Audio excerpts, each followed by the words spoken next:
राज्यामध्ये तापमानाचा पारा वाढलाय, त्यात अकोल्यामध्ये सर्वाधिक तापमानाची नोंद झाली। 17 एप्रिल हा सर्वात उष्ण दिवस ठरणार असल्याचा अंदाज हवामान विभागानं वर्तवला, तर 18 आणि 19 एप्रिलला राज्यामध्ये काही भागात पावसाची शक्यताही वर्तवण्यात आलेली आहे।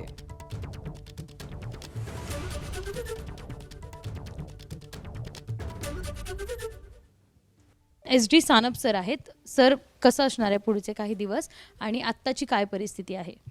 मागील 2 ते 3 दिवसांपासून आपण जर बघितलं तर महाराष्ट्रातील बहुतांश ठिकाणी तापमान हे 40पेक्षा जास्त नोंदवलं गेलेलं आहे, ज्यामध्ये आज मागच्या 24 तासांचा जर विचार कराल तर सगळ्यात जास्त तापमान अकोला येथे नोंदवलं गेलेलं आहे। त्यानंतर अमरावती आहे 43.8 आणि विदर्भातील बहुतांश ठिकाणी 40-41पेक्षा जास्त तापमान आहे। मग त्यानंतर मराठवाड्याचा जर विचार कराल तर परभणीमध्ये 42 डिग्री सेल्सिअस आणि इतर ठिकाणी सुद्धा 40पेक्षा जास्त आहे। हीट वेव्ह कोणकोणत्या जिल्ह्यात आहे आणि पुढचे त्या जिल्ह्यासाठीचं फॉरकास्ट कसं असणार? ओके, तापमान जे आहे कमाल तापमान हे 40पेक्षा जास्त आहे, परंतु बऱ्याच ठिकाणी हीट वेव्ह क्रायटेरिया सॅटिस्फाय होताना दिसत नाही आहे। हीट वेव्हसाठी 40 डिग्री सेल्सिअसपेक्षा जास्त तापमान असणं गरजेचं असतं आणि त्याचबरोबर ते सरासरीपेक्षा 4.5 डिग्री सेल्सिअसनी जास्त असेल तर आपण हीट वेव्ह आहे असं म्हणतो।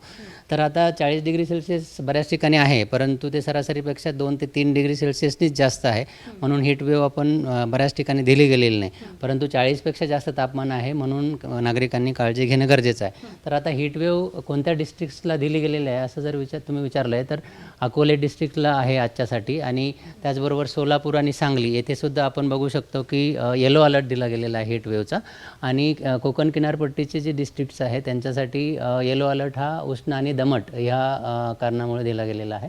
उद्याचं जर आपण बघितलं तर कोकण किनारपट्टीची तीच वॉर्निंग आहे, त्याचबरोबर मध्य महाराष्ट्रामध्ये सोलापूर आणि सांगलीसाठी उष्णतेच्या लाटेचा इशारा आहे, आणि मराठवाड्यामध्ये छत्रपती संभाजीनगर, जालना, परभणी, हिंगोली आणि इकडे पश्चिम अमरावती आहे, अकोले आहे आणि वर्धा यांच्यासाठी सुद्धा हीट वेव्हचा वॉर्निंग दिली गेलेली आहे। ABP माझा, उघडा डोळे बघा नीट।